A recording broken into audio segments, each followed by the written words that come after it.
출애굽기 3장에 보면 출애굽 사명을 지시하시는 하나님께 모세가 이름을 묻는 장면이 나옵니다. 그때 하나님께서는 당신의 이름을 가르쳐 주시는데 3장 13절 14절 말씀입니다. 모세가 하나님께 아뢰되 내가 이스라엘 자손에게 가서 이르기를 너희의 조상의 하나님이 나를 너희에게 보내셨다 하면 그들이 내게 묻기를 그의 이름이 무엇이냐 하리니 내가 무엇이라고 그들에게 말하리까? 하나님이 모세에게 이르시되 나는 스스로 있는 자이라. 또 이르시되 너는 이스라엘 자손에게 이같이 이르기를 스스로 있는 자가 나를 너희에게 보내셨다 하라.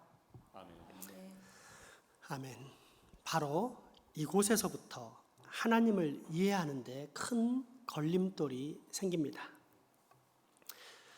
왜냐하면 모든 것은 태어난 때가 있고 죽는 때가 있기 때문입니다. 쉽게 말해 시간의 제약을 받습니다.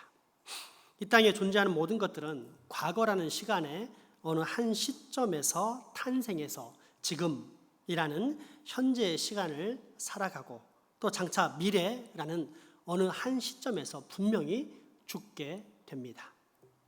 따라서 우리에게는 시간과 상관없이 어떤 현상을 이해한다는 것은 거의 불가능합니다. 그런데 시간과 관계없이 존재하는 자가 있다 하니 도저히 감을 잡을 수가 없는 것입니다.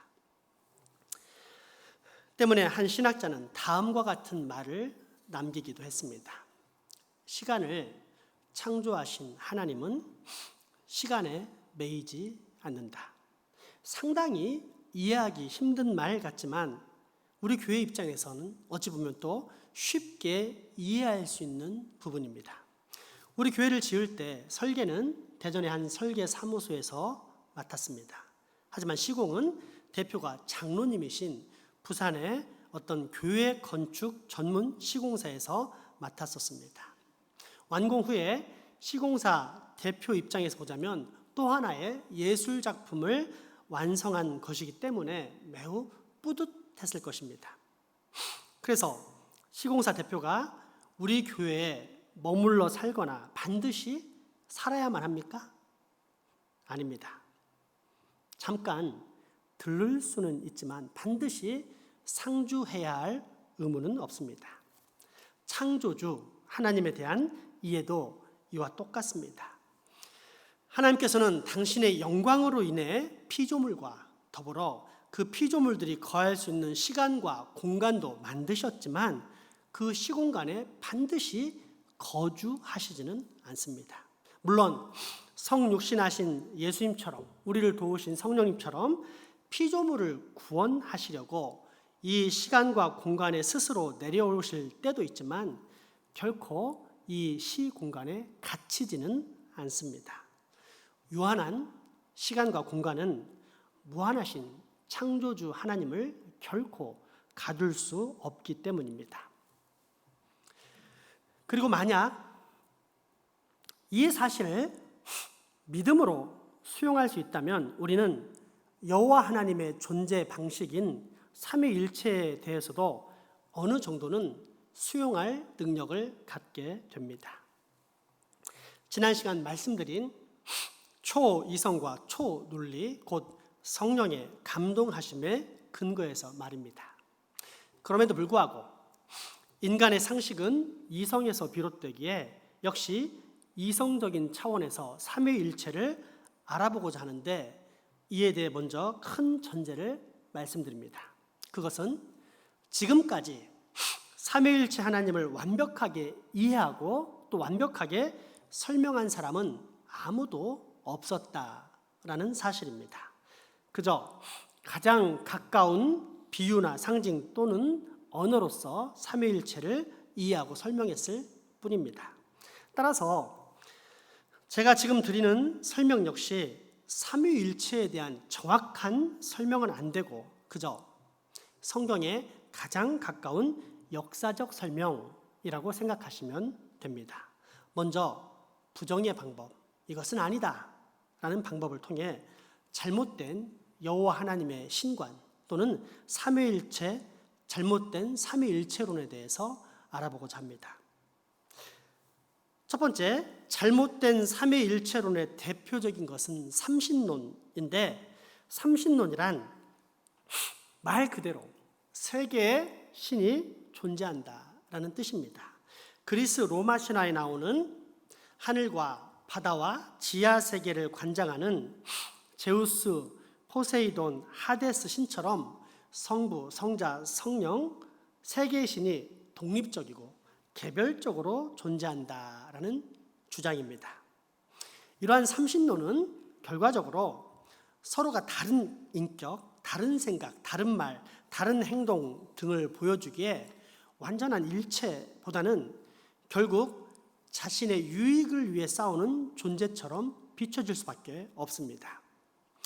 그리스 로마 신화의 이야기에 그처럼 세 신이 싸우는 모습이 나옵니다만 실제적으로 와닿지 않는다면 아마도 이 사진이 훨씬 더 체감될 수 있을 것 같습니다. 서로 가까이 거하지만 명백히 구별되는 독립적인 한, 중, 일 세 나라의 정상들입니다. 이들이 어떤 순수한 목적, 그러니까 환경 보호나 바다 어장 관리 등을 위해 완전한 연합, 그것도 순간적인 연합이 아닌 영원한 연합을 이룰 수 있을까요?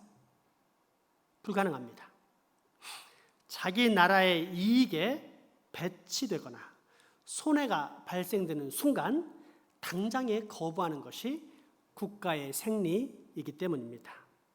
그렇기에 어떤 이는 삼위의 연합인 일체를 설명하기 위해서 부득이한 연합 또는 불가항력적인 연합을 강조하기도 합니다. 그러니까 각각의 인격을 가진 성부, 성자, 성령께서 자기 의지적이면서도 기꺼이 자신을 내어주는 완전 무결한 연합이 아닌 수동적인 연합 또는 어쩔 수 없는 상황으로 인해 마지못해 함께하는 부득이한 연합을 이야기하기도 합니다. 이게 어렵다면 아마도 다음과 같은 사진이 그러한 잘못된 삼위일체를 잘 설명해 줄 것 같습니다. 왼쪽은 아수라, 오른쪽은 아수라 사진이고 반대쪽은 머리 셋 달린, 한 몸에 머리 셋 달린 영화에 나온 어떤 사람의 모습입니다. 이렇게 삼위일체를 이해하기도 합니다. 그러나 우리 주 하나님은 이처럼 기괴하고 또 기형적인 신, 불일치와 부자유 속에 마지못해 연합하는 피동적인 하나님, 뭔가를 의존해야만 하는 부족한 하나님이 아닙니다.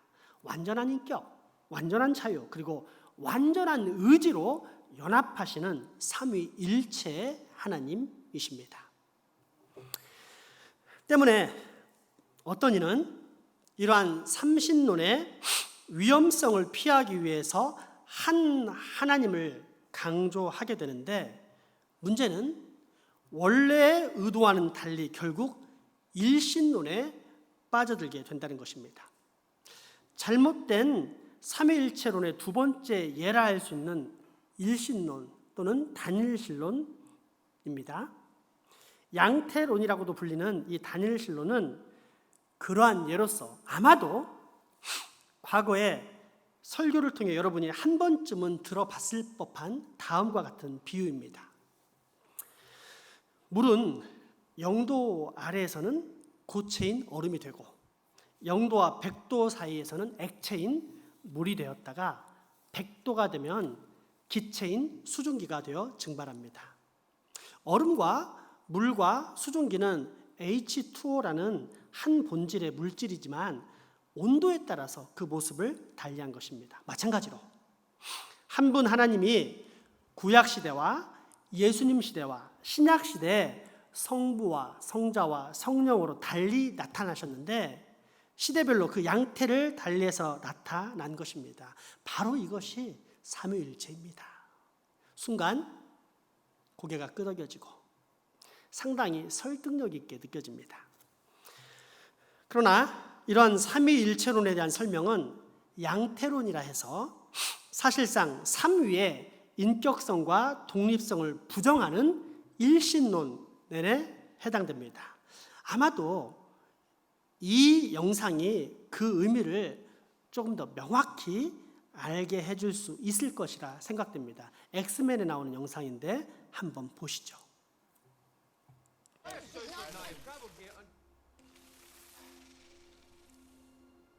How's that for a magic trick? I called it. I'm proud.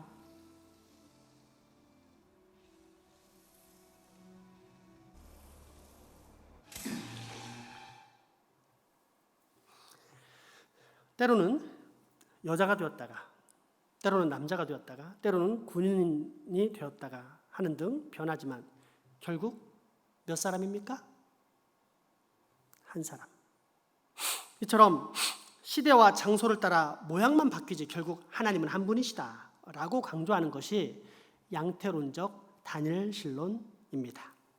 이 양태론은 신성은 하나, 위격은 셋이라는 정통적인 삼위일체 하나님에 대한 이해 가운데 신성의 하나됨만을 강조하고 신성을 가지신 위격이 셋이라고 하는 삼위성을 부인했기 때문에 생겨난 이단이라고 할 수 있습니다. 나아가 이 독립적인 삼위일체 하나님의 삼위성을 부인하는 양태론은 논리적으로도 상당히 심각한 문제를 야기하는데 가연설과 연결됩니다. 십자가에 달리신 예수님이 완전한 신성과 더불어 완전한 인성을 가졌다고 인정하지 않는 영지주의자들이 있었습니다. 영지주의적 관점에서 보면 이원론주의자들이기 때문에 거룩하고 선한 존재인 신이 부정하고 악한 물질인 이런 육체에 임할 수 없다라고 믿었습니다. 따라서 십자가에서 고통 속에 돌아가실 때 선한 존재, 거룩한 존재인 신이신 예수님의 영이 과연 고통을 받을까? 그렇지 않다.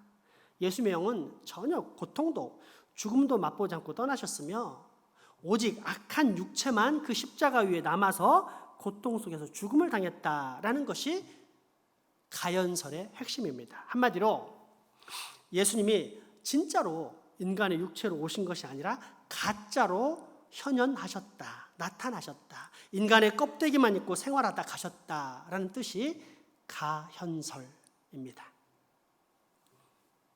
그러나 성경에서 말하는 우리 주 예수님의 성육신이 그러한 껍데기를 입고 오신 성자의 모습입니까? 아닙니다. 참 하나님이심에도 불구하고 참 인간이 되어 이 땅에 내려오신 말 그대로 성육신입니다. 그래서 죄악된 우리 인생이 당해야 될 모든 징벌과 순환, 모욕과 수치, 심지어 처참한 십자가 죽음의 처형까지 친히 담당하신 완전한 사람이셨습니다. 이에 대해 이사야서 53장 4절에서 7절은 다음과 같이 기록합니다. 여러분의 입술로 고백해 봅시다. 그는 실로 우리의 질고를 지고 우리의 슬픔을 당하였거늘 우리는 생각하기를 그는 징벌을 받아 하나님께 맞으며 고난을 당한다 하였노라. 그가 찔림은 우리의 허물 때문이요 그가 상함은 우리의 죄악 때문이라. 그가 징계를 받음으로 우리는 평화를 누리고 그가 채찍에 맞음으로 우리는 나음을 입었도다. 우리는 그릇 행하여 각기 제 길로 가까이 여호와께서는 우리 모두의 죄악을 그에게 담당시키셨도다. 그가 곤욕을 당하여 괴로울 때도 그의 입을 열지 아니하였으며 마치 무성에 끌려가는 어린 양과 털 깎는 자 앞에서 잠잠한 양같이 그의 입을 열지 아니하였도다. 열지 아니하였도다. 아멘. 성경이 증언하는 성육신하신 예수님이 영지주의자들의 주장처럼 쇼를 하셨다는 뜻입니까? 아니면 참 사람이 되어 우리가 당할 모든 고난과 고통과 죽음을 친히 담당하셨다는 말씀입니까? 그렇습니다. 참 하나님께서 참 사람이 되시어 우리의 모든 죄를 대속하신 것입니다. 그리고 이것이 논리적으로도 매우 합당합니다. 다니엘신론의 근거에 만약 하나님이 한 분이시고 그 하나님이 이 땅에 내려와 예수님으로 변하셨는데 죽은 척 쇼를 한 것이 아니라 진짜로 죽어버렸다면 이후에 누가 그 예수님, 그러니까 하나님을 살려낼 수 있겠습니까? 다니엘신론에 근거하면 십자가 위에서 신은 죽어 더 이상 존재하지 않거나 아니면 결국 십자가 쇼를 했다라는 이 두 가지 결론밖에 나올 수가 없습니다. 어느 쪽이든지 하나님이 사랑이시다라는 참 사랑의 하나님은 부인될 수밖에 없는 것입니다. 그런데 하나님께서 그러한 다니엘신론의 하나님이 아닌 삼위일체 하나님이시라면 십자가 죽음의 문제는 아주 간단히 풀립니다. 인간의 모든 죄를 대신 지시고 죽으신 성자 예수 그리스도를 태초부터 이 구속을 사역을 계획하신 성부의 뜻을 따라 성령 하나님께서 완전하신 당신의 능력으로 다시 살려내시는 것입니다. 때문에 이처럼 깊고 놀라운 하나님의 신비와 사랑을 발견했던 한 신학자는 십자가 속에 고통 속에 죽음을 맞이한 분은 성자 예수 그리스도이지만 그 성자는 삼위일체 하나님과 뗄 수 없는 관계이기에 인간의 고통을 친히 감당하시고 십자가에 돌아가신 분은 사실상 하나님 당신 자신이시다 라는 주장을 하면서 책을 쓰게 되는데 그 책이 위르겐 몰트만이라는 신학자의 십자가에 달리신 하나님이라는 책입니다. 그렇습니다. 삼위일체 하나님은 우리를 구하시기 위해 그 모든 것을 우리에게 다 내어주신 분입니다. 자, 그렇다면 성경이 말하는 올바른 삼위일체론, 건강한 삼위일체론이란 어떤 것일까요? 다음과 같습니다. 한번 읽어보겠습니다. 삼위일체 하나님은 비록 신성은 하나지만 신성을 소유한 위격은 셋, 즉 신성을 가진 분이 세 세 분이시기 분이시기 때문에 삼위 하나님 사이에는 영원한 사랑의 교제가 가능합니다. 성부, 성자, 성령 하나님은 영원히 서로 구별되시는 분이면서도 존재와 지식과 거룩하심과 사랑 등에 있어 무한하시고 영원하신 신성을 동등하게 소유하고 계신 분입니다. 아멘. 이러한 삼위의 하나님에 대해 우리가 차별을 둘 수 있을까요?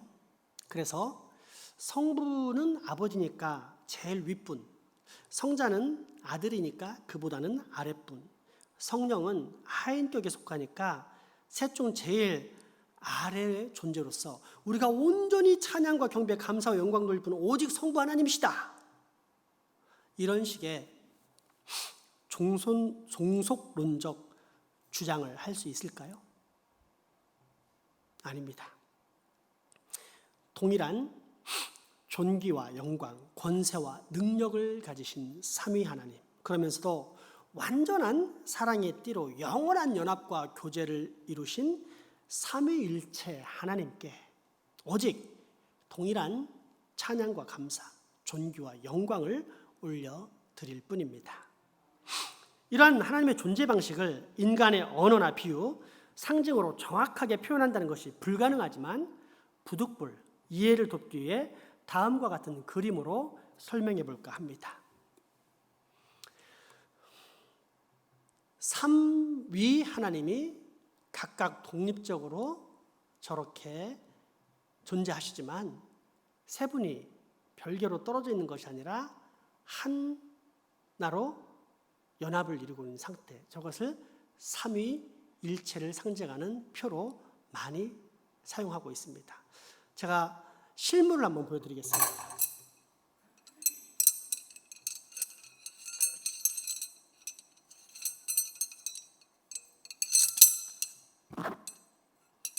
자, 이게 저 그림을 입체적으로 보이는 것입니다. 보면은 어느 한쪽도 분리되지 않습니다. 성부도,